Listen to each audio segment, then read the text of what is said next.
Welcome back to another episode of the Riverhawk Spotlight. I am Elisha Jones, your host today, and with me I have Brie Jones, junior softball pitcher. And Brie, you've been doing great so far pitching-wise. You have a 2.33 ERA and 36 innings pitched this season. What's the mentality that you take with you every game to keep continuing this level of success?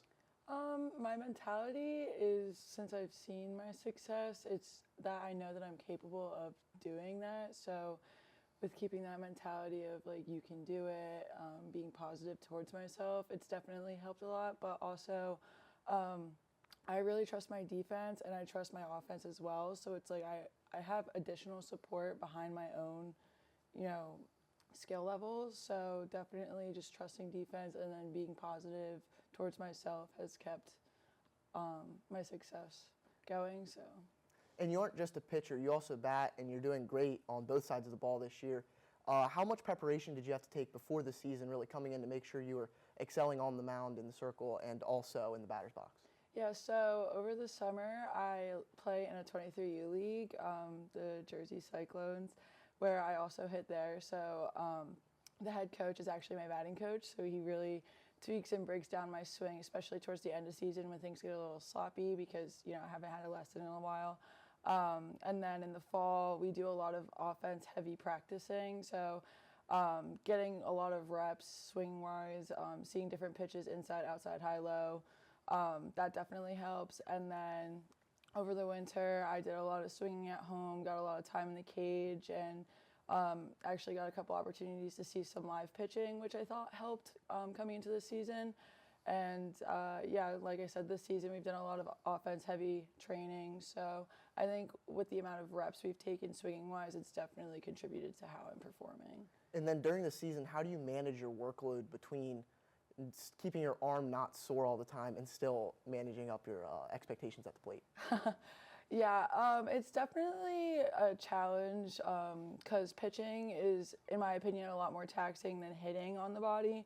So making sure, like, if I'm having a pitching practice, after that practice, seeing the trainers, getting in the trainers throughout the week, taking care of those muscles in my arms that tend to act up. But then swinging-wise, it's a lot.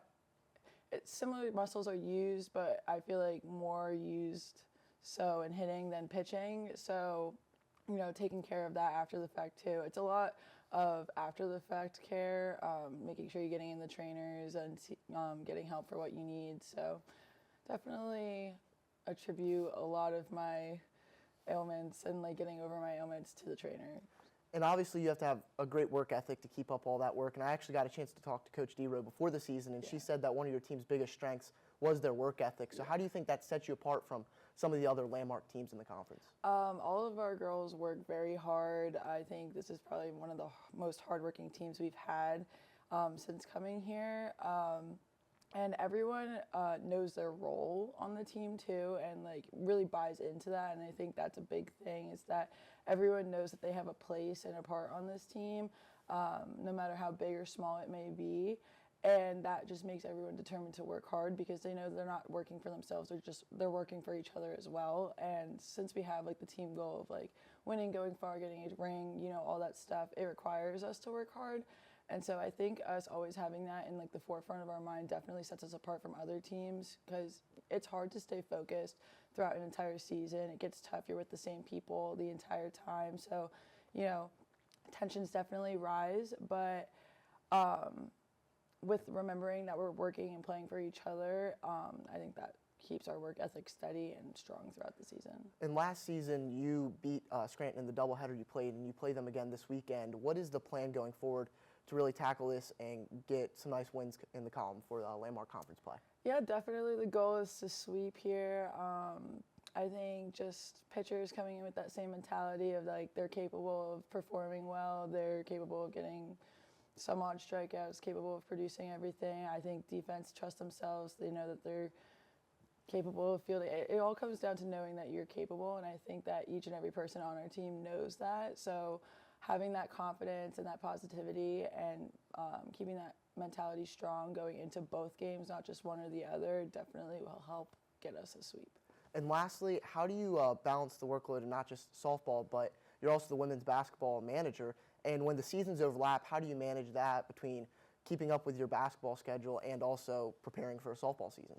Yeah, at first I thought it was going to be a lot tougher, but it really turned out not to be bad at all. Coach Hoko was really accommodating to my schedule. She knew that softball came first. She always says that she's one of my biggest fans. She goes to the games. And obviously, like, the girls on the basketball team, they know that, like, softball is a priority over basketball for me, and they were all very supportive. And I think also, there's two managers for the basketball team, me and Hannah Price-Graves, and she was awesome. She fully had no problem taking over everything once I couldn't really attend much, and she did a great job with it. So it wasn't that tough. It was nice having support on both ends because Coach Devo was really happy that I did it too. And yeah, they just made it really easy for me just by being supportive and accommodating. So Yeah, absolutely. Well, that's been Brie Jones. I'm Elisha Jones, your host, and this was another episode of the Riverhawk Spotlight.